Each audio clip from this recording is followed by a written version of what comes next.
Well, let's talk now to Jamie Shea, who's a former NATO Deputy Assistant Secretary General for Emerging Security Challenges. Welcome back to the programme, Jamie. So how will the West respond to Russia's annexations?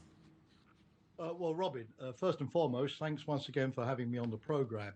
Well, I think as you've heard already from your correspondents, the response will be at multiple levels. Number one, of course, the absolute refusal by everybody.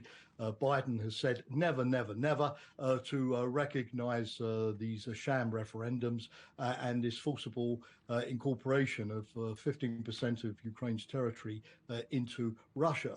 And indeed, it's interesting that even some of Russia's sort of allies and partners like Serbia or Kazakhstan have been quite opposed to this move. China has been also somewhat lukewarm, and I think it's therefore clear that this is going to further alienate Russia in the global community. I think the second level will be to step up, of course, the supply of weapons to Ukraine, which have been so effective. You saw yesterday the US Congress authorize another $12 billion of aid, particularly those HIMARS long-range artillery systems, which the Ukrainians have been putting to good use. And thirdly, it was also mentioned, the EU with its eight package of sanctions. I think the UK, Canada, US will all be sort of joining the fray to tighten the noose on Russia. I think also, of course, it's highly sort of questionable whether Russia is going to succeed in really occupying and controlling these territories. Local resistance from Ukrainians has been fierce throughout. Several of the Russian governors have been assassinated.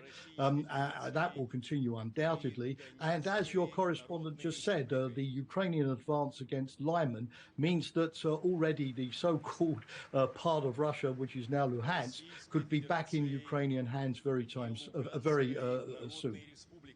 Is there any chance, though, that there could still be a diplomatic solution to this crisis?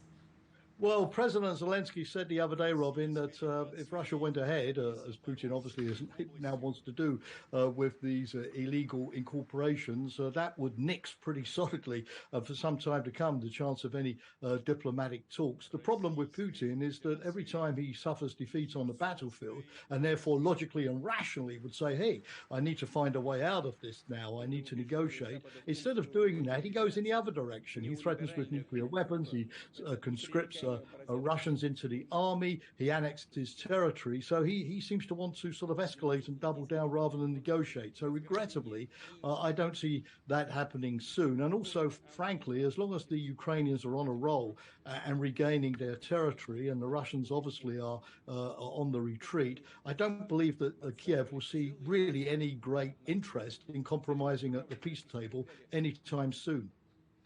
So do you think the West is ready to see through those stiffer sanctions that the EU have talked about on Russia, given the consequences for European economies?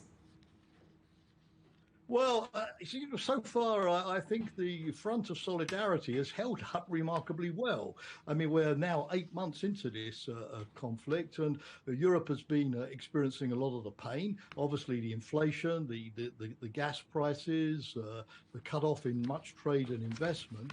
But so far, the EU has gone ahead. We're now talking about an 8th package of sanctions. The EU is finding workarounds to the gas cut-offs. I understand that nearly 90% of all of the European gas tanks are now pretty full in preparation for getting through the winter. Your correspondent, of course, rightly mentioned the diversification of supplies, American LNG, Norway, and so on. And so the Europeans are actually using this crisis, I think, usefully to reduce their dependence on Russia quite significantly. And when we emerge from this crisis, I think Europe is going to be in a stronger position, and Russia, economically speaking, is going to be in a far worse position. Jamie Shea, good to talk to you as always. Thank you for joining us. That's Jamie Shea, former NATO Deputy Assistant Secretary General for Emerging Security Challenges.